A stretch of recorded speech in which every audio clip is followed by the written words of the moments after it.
Psychologically speaking, narcissism is a personality trait that every person possesses to some degree. Understand that narcissism is a spectrum and we are all found somewhere on the spectrum of self-absorption. Yes, everyone is self-centered. But while a certain amount of self-centeredness is healthy, contributing to confidence, resilience, and ambition, too much is a problem. Trying to deny our self-absorbed nature will only hurt us. So most important of all, we need to begin the process of transforming ourselves into what I would call healthy narcissists. This involves turning away from self-absorption and moving your attention outward, developing empathy, understanding other people from the inside out and taking on their perspective. In general, the best approach in dealing with others is empathy. Empathy benefits everyone. People enjoy spending time with you when you practice empathy. You will gain positive attention from others and you will make deeper connections with those you care about. Your creativity will increase as you make the effort to understand others. Empathy will improve your mental health, boosting your self-esteem, lowering stress, making you feel good. Maybe most important of all, empathy will make you much better at communicating with others. You will be able to avoid conflict before it has a chance to take root, winning battles without ever fighting. Your life becomes smoother, with fewer problems and more success.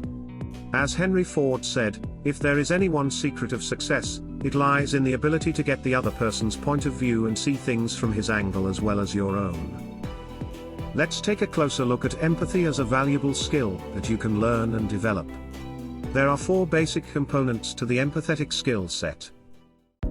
First, you need to have the right attitude. You need a beginner's mindset. Understand you are not as good at judging people as you think you are. And that people are in fact hard to judge. Begin with the assumption that you have natural biases that make you judge people incorrectly. Stop making snap judgments. Understand that people wear social masks that make them hard to read. Do not make the mistake of assuming someone else shares your values or thinks like you.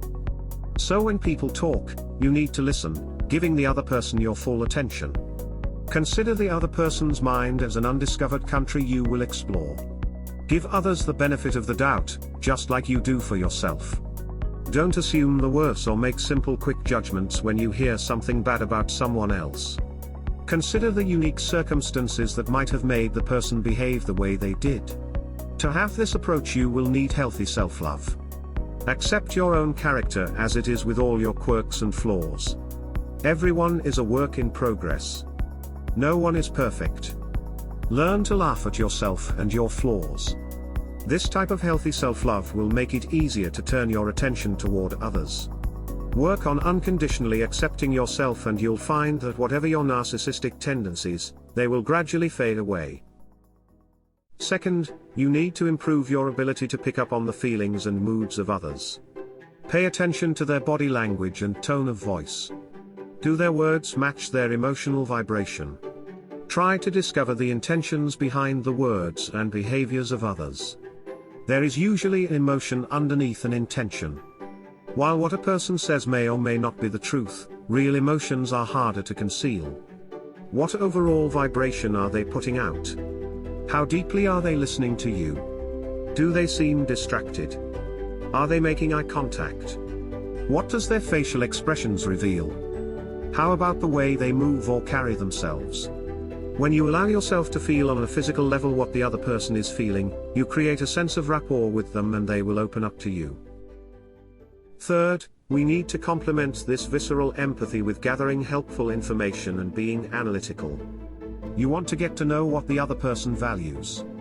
Concepts and values are created in our early years.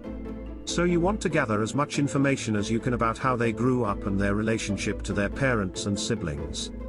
Their current relationship with their family will reveal a lot.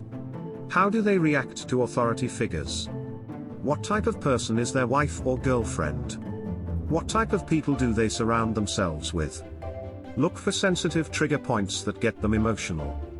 Understand the culture they came from. Culture, especially if it's different than yours, is very important when trying to understand what makes people tick. In general, you want to look for anything that makes them different from you and the people you know. And fourth, understand that developing empathy is a process. taking time and practice. To work on this skill you need to interact with a lot of people. I mean interacting with people in person, not on a phone or computer. The more you interact with others the better and quicker you will develop empathy. Try and interact with all different types of people to make your empathic skills versatile. Be present to the moment when interacting. Notice how people change during a conversation. Take note of the effect you are having on others during an interaction. Notice how they act different when they are with different people. Never settle into a fixed judgment about someone during an interaction. Again, don't make snap judgments, don't focus on putting others into a box, instead focus on the feelings they stir up in you. Always mix the visceral with the analytical. Learn to stop your constant inner monologue and pay deeper attention to others, tuning in on their shifting moods.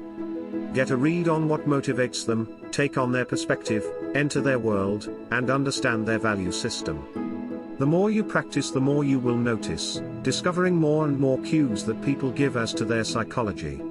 Turning self-love into empathy. This is the royal road to a better life.